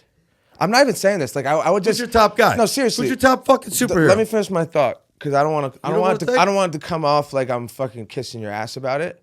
Like if I didn't agree with that, I'd just be like, oh, ha, and I'd just keep going. Like I feel like a podcast would probably get me to Wolverine role. No, but here's what I'm saying. Just change your perspective on it. Change your perspective on it because just put it in your head as another line of content. You could be whoever the fuck you want to be. Creatively direct the podcast if you want. Yeah, Just yeah. you don't have to be like, hey man, Eric just got out of bed. I'm pretty fucking wiped out from last night. Like, just go on. Well, you have to meet interesting people and have interesting conversations. You have I interest. find. You have and a that's lot. why Joe Rogan's is so successful because like he sits down with like Graham Hancock, Of course. archaeologist, who will blow your fucking mind off. But hey, broski, 10 years ago he did it, and people laughed at him for a long time about it. I know, and Gary Vee would say the same thing if you know him, New York, Jersey I love guy. fucking Gary Vee. You know, and I DM'd him back and forth. He sent me some good advice in the Yeah, he's podcast. a fucking rock star. And I haven't met him yet. I think he's a Jersey kid though, but he would say the same thing. And I've been thinking about those principles by which, like 100 pieces of content, whether that mean a tweet, whether that mean a post, and I get those things. I just don't know when I'm pulling the trigger is where I'm at. I'm not trying to rush you because it really is. Like, I have music lined up. And I've been thinking about, how dropping albums work, and it doesn't really work anymore. I think, but if you drop a new song every single week and give something, change the way you're looking at it, bro. It will feed your music. Oh, of course. Yeah. I'm about to go into the biggest phase of my music career. I guarantee I'm gonna have my biggest career by far, by far. Oh, I know. And no, like it's not even.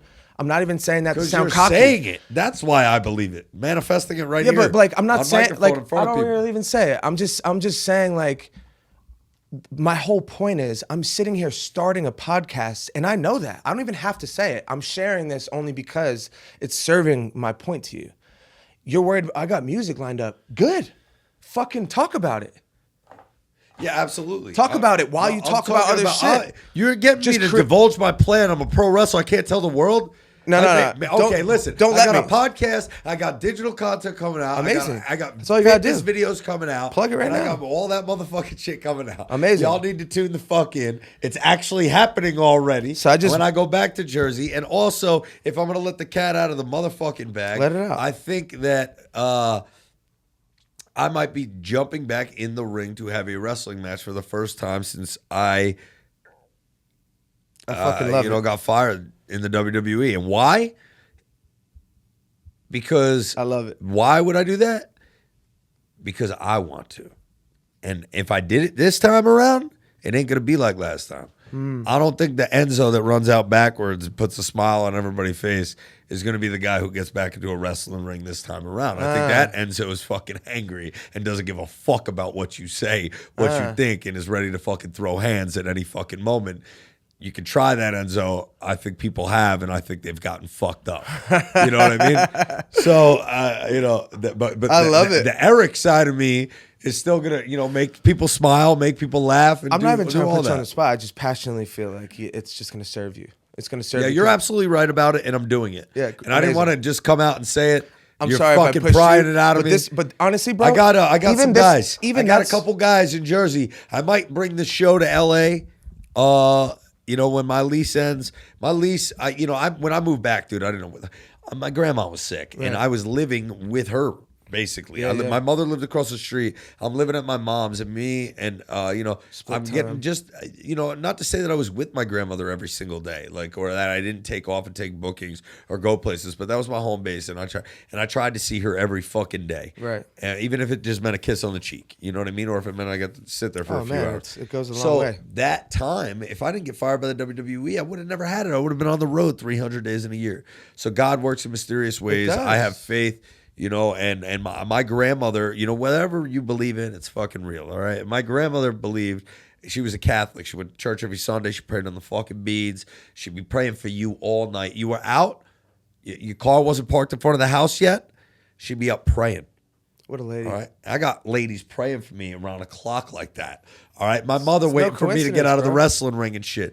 And then, in wrestling, I got knocked out cold on pay-per-view one time, widely publicized on ESPN. Had to get taken out in a stretcher and shit. Really? Woke up in the hospital. I hit my head on the back of the ring. And boom. The back of my head hit the fucking ground. So my mother didn't know if I was going to be alive. Yeah. And she's sitting at home crying. You got to start saying to yourself, what the fuck else is there to do? Dude, I love it. No, you're seriously, you're genuinely talking to a guy. I've had this conversation a bunch. I have a bunch of athlete friends.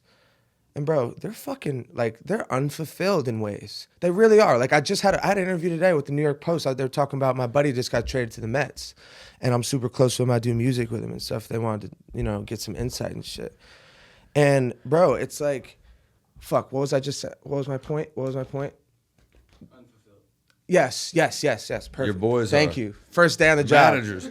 I mean, the athletes around you are unfulfilled. Because these guys, Marcus is one of the only guys in the entire sport making an effort to find balance and do other ventures. Have a clothing brand, make music. That was the ultimate thing. Yeah. And when I was in the WWE, when I got knocked out cold, I immediately got in touch with one of my best friends is Spiff TV. You ever heard of him? Yeah. So Spiff is a huge wrestling fan, and he used to come to the wrestling shows in armories. He would get done directing Drake's music video and come to an armory that had like 40, 50 people. He loves it. That point, we started selling them out. These armories were standing room only. Fire. You know what I mean? These armories, you couldn't even get in the fucking door anymore. We were selling them out. Right. And Spiff saw me with like 20 gold chains, like a Mr. T starter kit, wearing the overalls, flip them down. They say certified G on them, leopard print dyed in the hair. Yeah. And he was like, yo, who the fuck is this wave?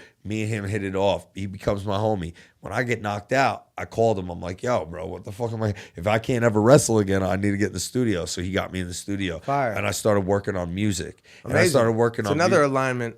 Yeah, that we have. I just had I wanted to know. I was found as a rapper, but WWE told me I could not make music. Contractually, I was not allowed to make music. Hey, they're very big business. They're big business. They're operated like a huge. They own every piece of music you make if you're doing it. Yeah. So I couldn't make music. But then when I got knocked out cold, I said, "Fuck it, I'm getting in the studio." And then I bought up a bunch of beats from Spiff. He got, Spiff's got the libraries. He was at A&R for Rick Ross. So, I mean, you name it, Spiff is probably, So I'm like, man, I got all these beats and I just bought a bunch of them outright. And then I just pushed the play at Vince. Finally, I came to Vince and I was like, here's my music.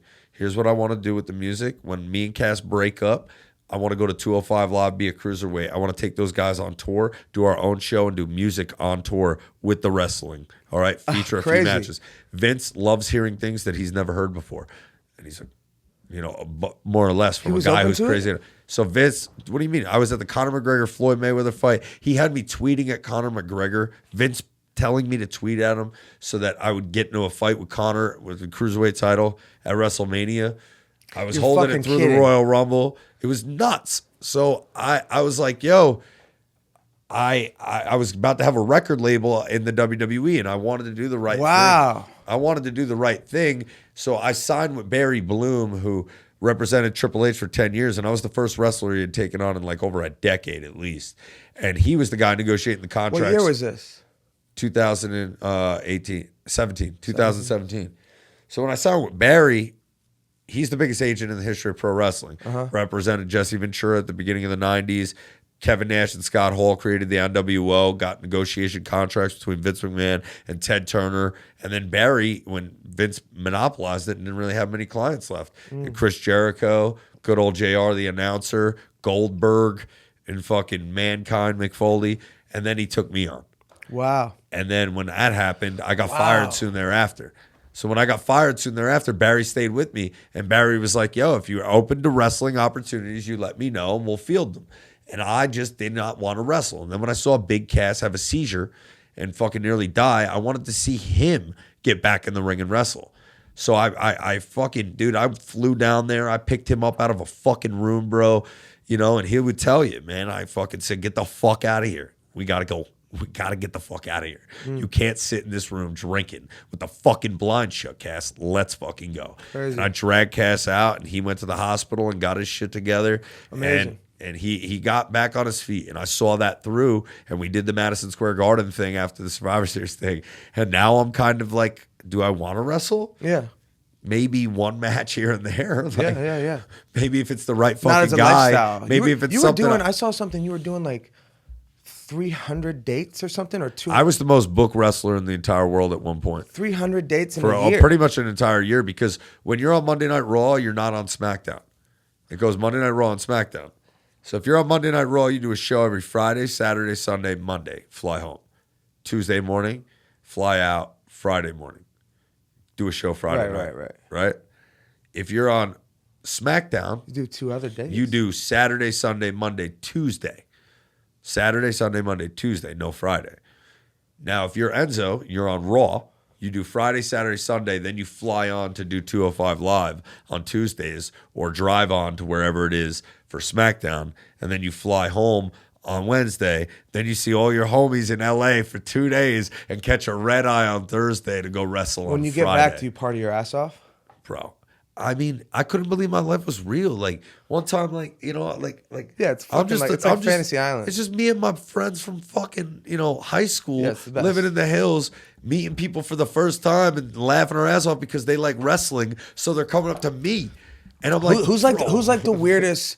Let's get into like because wrestling's one of those things that has those like weird pockets of like crazy fandom. But even when I say weird, only because like this joint, bro. Is this yours? Spark It, yeah.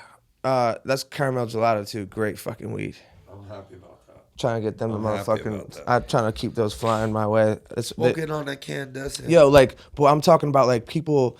Like if people got attached in early years of their lives, like I feel like there'd be like random celebrities who are obsessed with wrestlers. That's the thing you got to understand. So what happened to me, Mike, was that I'm a pro wrestler, and I come to LA when I realize one thing, that we're on the road 300 days in a year. And because of it, nobody wants to live on the West Coast because we're constantly taking red eyes to get back to the East Coast for shows. And because of that, nobody on the West Coast sees wrestlers in public. If you're a celebrity, you see music, athletes, Hollywood, entertainment, TV everywhere here. You don't see wrestlers. It's facts. So when I started coming around to the Comedy Store, the Rainbow Room, One Oak, I was getting blessed by who? The doorman. Because that's my demographic.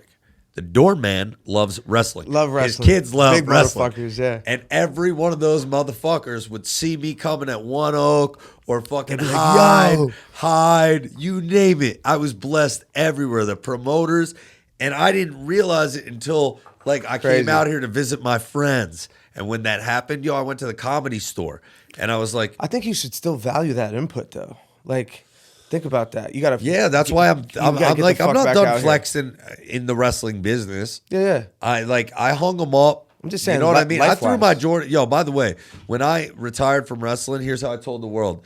I was the first wrestler to ever wear like Jordans, and I wore Jordans in there. I wore a different pair of Jordans every single week, and Jordan made me my own Jordans. See, I would have been a fan. Like if I watched, I would have been a fan of you. WrestleMania 33, I got my own J's. That's hard. They made me player exclusives. 33. WrestleMania 33. That's your number too. They made me. Didn't you say 333? 333, yeah. Crazy. They made me player exclusives, right? Because I got Champ Sports to do Snapchat. What number? Like what number retro? Like what did they look like? Were they replicas or they were just kind of like fucking? No, meaning I mean replica of a retro or they were retro sixes. Oh yeah. I know. And they were gold pinnacles with laser leopard print put all over them. That's insane. Yeah. So they gave me two pairs, and I chose to wear the black and gold ones, not the white and gold. That's hard. So, and they came in a gold case, and I met Marcus Jordan, gave them to me. I know Marcus. Yeah. I know Marcus. In Orlando. I got Marcus. Yo, not Marcus. So Marcus. Shout out Marcus. Yeah. Hire MJ. I had a line that got slept on a bunch of people. I said I get my Jordans from the Jordans. Actually, I don't know if it came out yet. I said I get my Jordans from the Jordans. Like that's just kind of like I feel like it's a cool line if it's true. I got my own. Jordan. I said one time, Jordan made me Jason. I don't play no fucking ball. That's hard. Yeah. Well, I'm a player, and you a player exclusive. Talking about a bitch, you know what I'm saying? Yeah. Girl. But yo, his brother Jeff. The first night I met him in Toronto, he comes to my show. We go. I'm with like my dog Marcus Stroman. He's like a big pitcher there. We just got traded. But the first night we meet Jeff Jordan. You meet Derek Holland? No. You would love that guy. Yeah.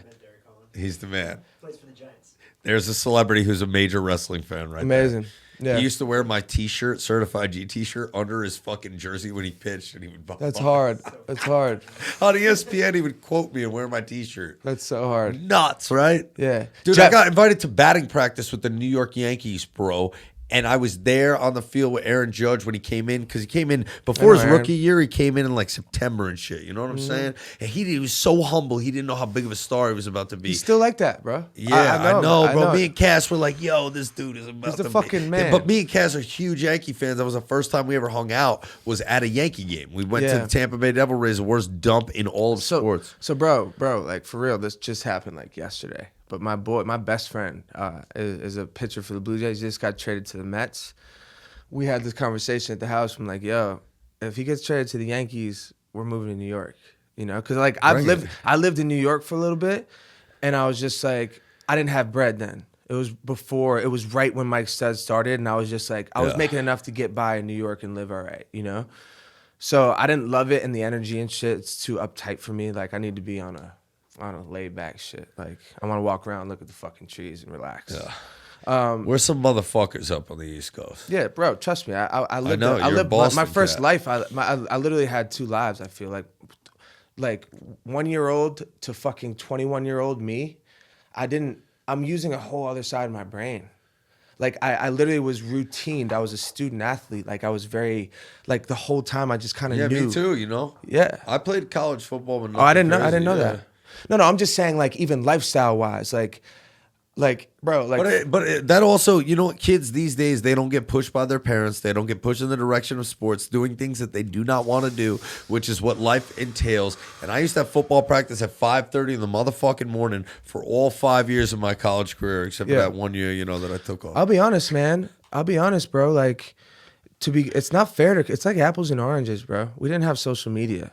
Who would we be? We're best. We're the best. Here, we're the most significant generation in the history of man because I got my first cell phone when I was 16 years old. Yeah. Now, if that means that we were fucking throwing rocks at windows to get chicks to come down from their fucking room and hoping that their parents are going to come down and just run if that was the case. Facts. You know, like, we're the last Well, level. you know what it is, Remember bro? when the phone was on a cord? That's when life was fucking pretty different, man. Yeah. Pretty motherfucking But you know what it different, is, bro? dog. Like, prospectively, like, if you look at it. If you grew up like that, you're the last generation who will ever have grown up like that. Yeah. The most significant But then to the next mankind. generation is gonna say the same thing, bro. Like the generation before us was like, we didn't have television. Like we grew up without a television. Yeah. And then before that, But like we didn't have a car. We used to Yeah, walk. but there is nothing. It's the same. Nothing in the history of mankind that is more valuable than the cell phone. Than the cell phone, for sure. Transportation is I don't very know, important, but without communication, you know, transportation is not as The cell phone if really we is. can't The cell phone really communicate- is incredible. It is. It is a TV in your hand. You can travel with it, and it tells you something's going on. it's everything. You get Amber Alerts. You get Citizens app. I just saw a guy exposing himself in La Brea earlier today. It can save your life. Like I avoided seeing a man's cock on La Brea. Thank you, Citizens app. seriously, I didn't know about that.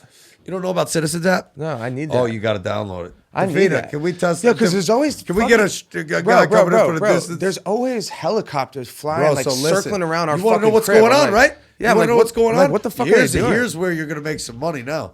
When you start doing the videos, when you roll up on them, what's going on? Because the Citizens app, Citizens Arrest, guys. What are you guys doing here? Citizens app blows up all day. I can show it to you, Dude, They'll I tell you need that. exactly what's going on right now in your hood. All right, Citizens app just is blowing up in Los Angeles. What is going on right now? Firefighters confirm this. Fire in building. Dude, I need this app. I'm just nosy enough to care about this. Vehicle collision with injuries. That's Is that it right there? Oh, everyone's on the way. Scooter collided with vehicle on Madison Ave. This is gonna be consuming You my see day. I'm gonna be like, incredible ones though. You see incredible man carrying machete knife on Adams Street. That's what I'm saying. I actually genuinely think I might not want that. You don't want to know what's going on in your hood, right? Nah, I don't. I really don't think I feel do. safe. Because you know what, bro? The law, you got this, right? You know what, bro? You If want I'm us right to here- believe in you. You want us, if you the law, you want us to believe in you. Trust that I you believe have in your that. own Citizens app in the car, and that thing's going off. Yeah. And we got to trust that. Yeah, And you that's the game motherfucker. plan. Yeah, I'm not the one that's fucking going and doing that. It's my fucking job. Oh, you know what the story that I said that I was going to tell that I never told? Yeah. Here's how we're going to end this podcast. Okay. So I'm driving across the country, right? Uh-huh. I'm with my dog Kilo. I get into the Alien Museum in Roswell, New Mexico. There's a girl in there, and she has a greyhound dog. There's a mini greyhound, and I got my kind of dog, you know, a German Shepherd, fucking cock and balls still intact. Yeah. You know, so Cock balls. yeah. So he's pulling Frank, at, you don't need to celebrate. He's pulling at her, and I'm thinking about a little greyhound mix. You know what I mean in my mind. You know? Yeah.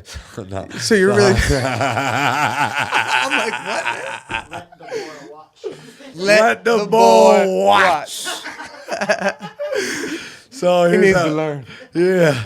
So here's how it goes. So good. I'm in the Alien Museum in Roswell, which I drove well out of my motherfucking way. How else do you get to the Roswell Alien Museum? So I was going out of the way. I go through this little alien town, and by saying alien town, I mean there's a McDonald's that's shaped like a goddamn UFO there. It's fucking exceptional. That's Had a fire. small fry left. Small Anyway, fry, no drink. No, I don't. I try to stay away from. Honestly, if you eat fries and you didn't get a drink, Pizza's my weakness. Pizza Hut stuffed crust or bust. So, I could never just have like a whole thing of fries without a soda. Okay, sorry. So, anyways, I'm in Roswell, and there's a girl in there with a greyhound, and my dog's pulling towards hers. And naturally, we are the only two people with dogs in the Alien Museum on this random day. And I walk up to her, and obviously my dog's pulling towards yours. Make a little conversation. You see what the dogs are saying here. And I said, "So, what brings you to the Alien Museum?" And she said, "To see an alien. Why else would you come to Roswell?" I went, "Whoa." I said, "You think you're going to go ahead and tell me everything that you know about what's going on in this place?"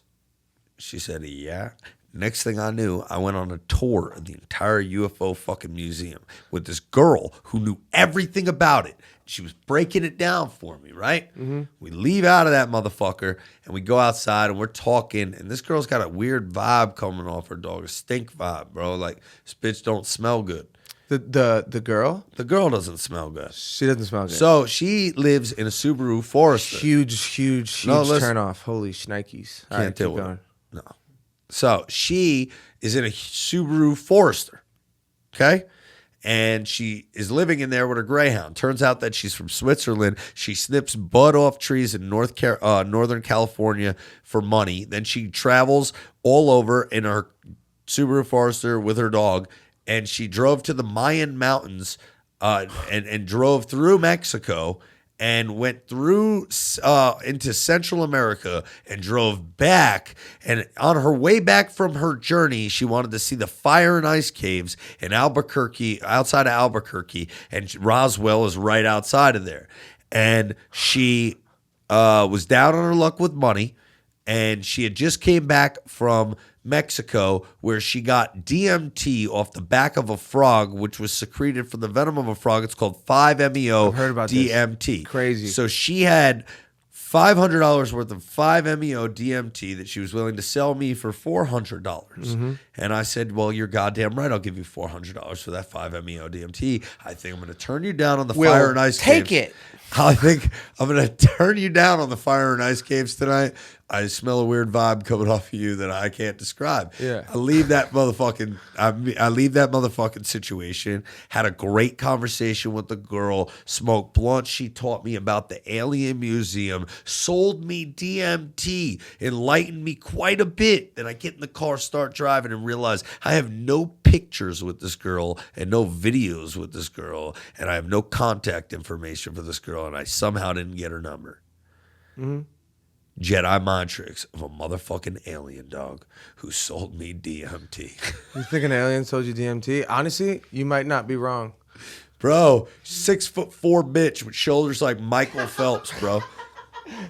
He left that out to the end. This girl had goddamn long blonde hair. Was she hot? About was that, she hot? Eyes kind of a little wide apart. And yeah, I would have hit it. I would have fucking hit it. But I had a lot on my mind. My dog just died. I was in the Alien Museum. You were in a weird place. She already was willing to sell me DMT. But dude, didn't know what else she was working with in that Subaru. Dude, but think about it. Didn't know what kind of fucking. Who the fuck do you think you're gonna meet at the Alien Museum in fucking Roswell? Like you're gonna meet. If anyone's there, they're gonna be like that. The blonde alien. But she served you an amazing purpose. Served me DMT. How did the DMT trip go? So I smoked DMT with another buddy of mine who's a real fighter. Fucking vicious fighter. And I find that a lot of those guys in the fighter world, they love that shit. So I never smoked DMT, and I wanted to bust this DMT out, bro. And I'll tell you right now, I've smoked DMT about 5 times now. Mm-hmm. That 5-MeO DMT is a little different. And I saw them little worker. I saw Joe Rogan talking I saw about them that. little worker elves is what they call it. All right. Oh, I heard about that. All right. I heard about that. I saw these guys on this 5-MeO DMT. Can I really sit here and try to pretend that I know or remember or whatever? I actually kind of can, dog. I've smoked DMT like 5 or 6 times. The bitch sold me 2 different kinds. The alien. She told me 2 different kinds. It was black and an orange jar, right? And I smoked it. I smoked the black kind when I was in Dallas, seeing my homie. They watched me smoking in the backyard, bro. I saw aliens immediately when I looked at the moon. I smoked it, not a lot, not a hit. You're supposed to take 3 big ass hits. Yeah. 3 big ass hits, and then it takes you to the fucking moon, right? I took like a little ass hit and like stared at the moon because I wanted to see aliens, dog. And I did, and I went right inside, and I was like, this is no good out here. So I didn't hit it and whack it again. When I whacked it in fucking New Jersey, though, bro, and I was with my fighter homie who had smoked a ton, and blah, blah, blah, we whacked the shit out of it, man, and I did it the way it was properly done. I sat down with my homie, and we went on the same exact trip. You blasted off? No, I blasted off 5 or 6 times in my life. This time that I'm talking about, I sat next to my friend on that 5-MeO, that yellow type, orangey type, red rock type from Mars type looking DMT. That shit, I don't even know we that. hit this shit at the same time on that, sitting on the edge of a bed. We just both hit as hard as we could, big as we could, and we both sat back, right? Yeah, I've Bro, seen. we I've went seen on some the of it. same exact trip.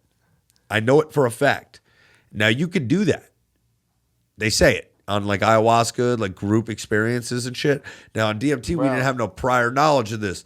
We We smacked this shit. We went on this journey, and we both saw these little worker elves. All right, and that's I how heard we about both, the elves, though. That's how we both know we were in the same spot.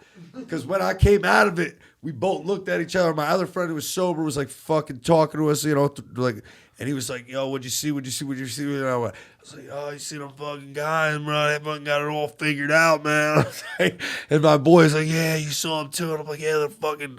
What were they doing? So, what in essence, my theory on it now is, after experiencing it and understanding it enough, is what I felt was happening in the moment was they were like pointing at me like jesters and laughing and like jokes on you. You don't see what's going on here. This is all a fucking big joke, bro. Like, we're laughing at how ill-equipped you are for decisions. You are just ultimately in your own world, and you can do anything you want. And we're sitting here throwing decisions at you, and that's all we're doing. So that's the tone just you're throwing decisions at you, and you're making them, and we're laughing at you because you really So control you think it. we're in a simulation? It felt like that's what they were saying. They were simulating it, and exactly what it felt like. That's exactly what that world felt like. But that was only a tidbit of this like DMT. I've smoked like 5 or 6 times, bro. And that was like only one time with my homie. We both met these motherfuckers that were bouncing around like sound, dog, and laughing and gesturing. No, dude, the people I've seen. And people I don't know with what the fuck I was expecting, but similar all I felt stories. was that they were playing Sims. They were playing the game Sims, building the universe, and Think you were about making the name decision. Sims. Yeah, Simulation. and you were just and you were just building whatever it was. And here's the thing: is that now I live Interesting. and now I live in New Jersey, right? And when Sinatra sang New York, New York, he wasn't in New York. He was fucking looking at it, all right? You know, you got old blue eyes tattooed on my arm for a reason, right? You know what I'm saying? The Hooter. You got a fucking Hooters I tattoo? managed the Hooters, bro. It was the last real job I ever had. I had to do it. I love that.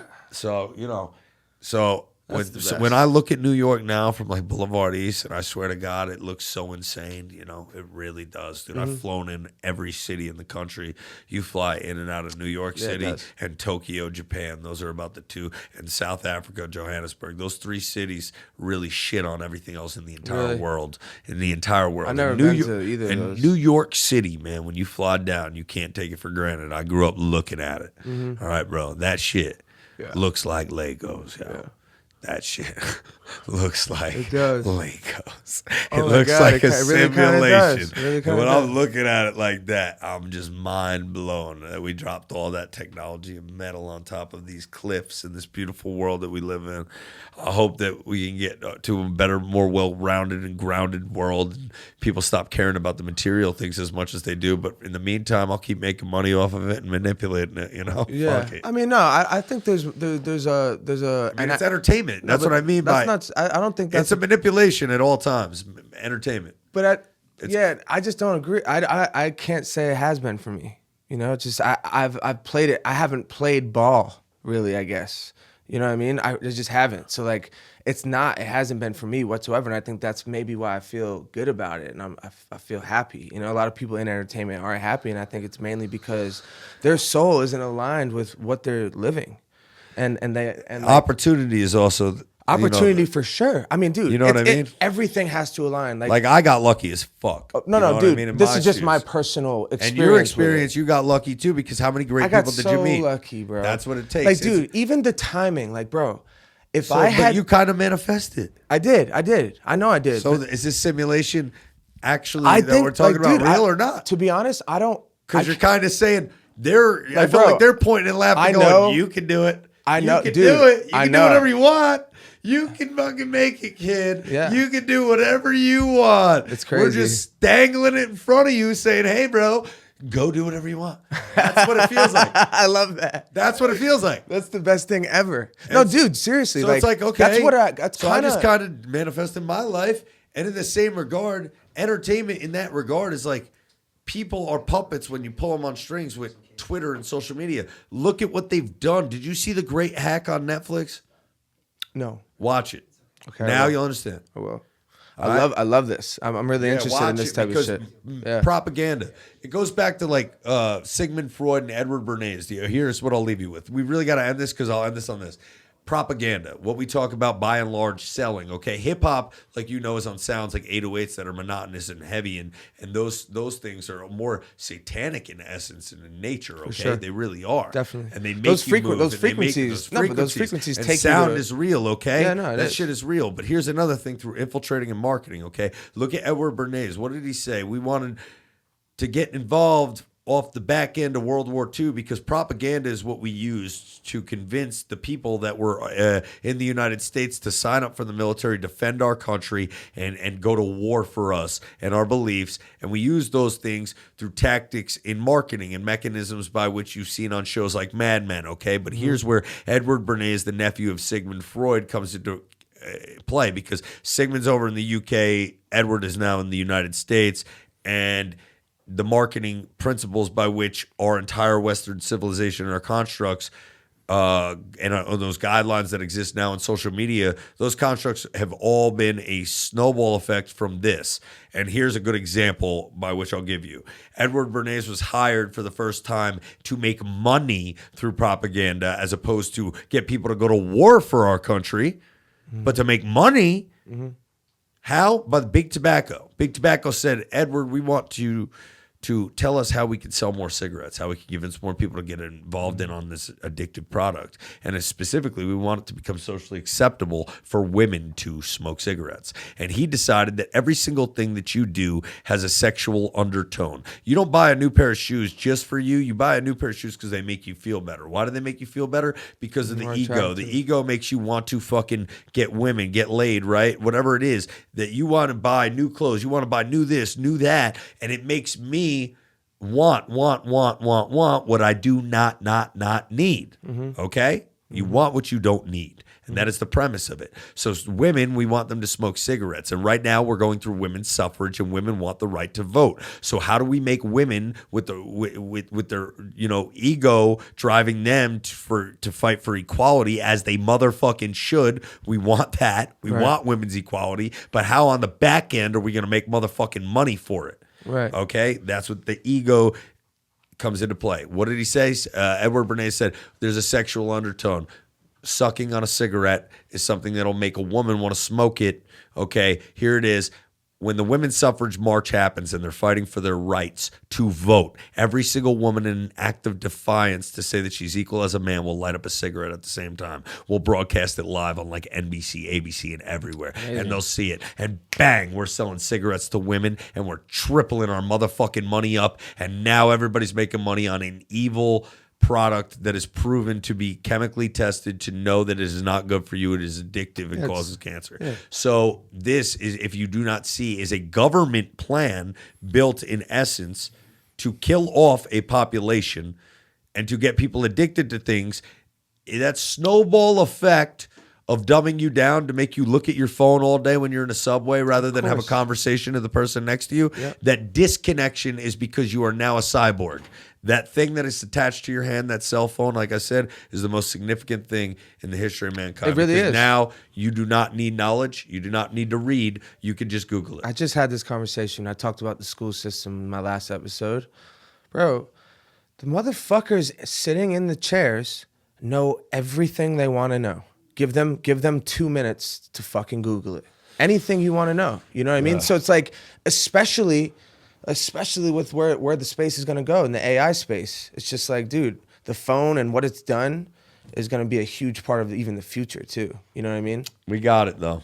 We got this. Fight against it, motherfuckers. Just rock and roll. Go outside, take your shoes off, put your feet in the fucking sand. Yo, I swear to God, I've been, every episode it gets to this place, but yo, bro, going outside, going inside, going inward, meditating, finding place. If you think about your brain as a computer, which it is in a technical... I got to piss so bad. We got to end let me this finish on this this. Let me finish this. It's your show. Close it out. Our brain is a computer, right? Imagine if you had fucking 6,000 tabs open.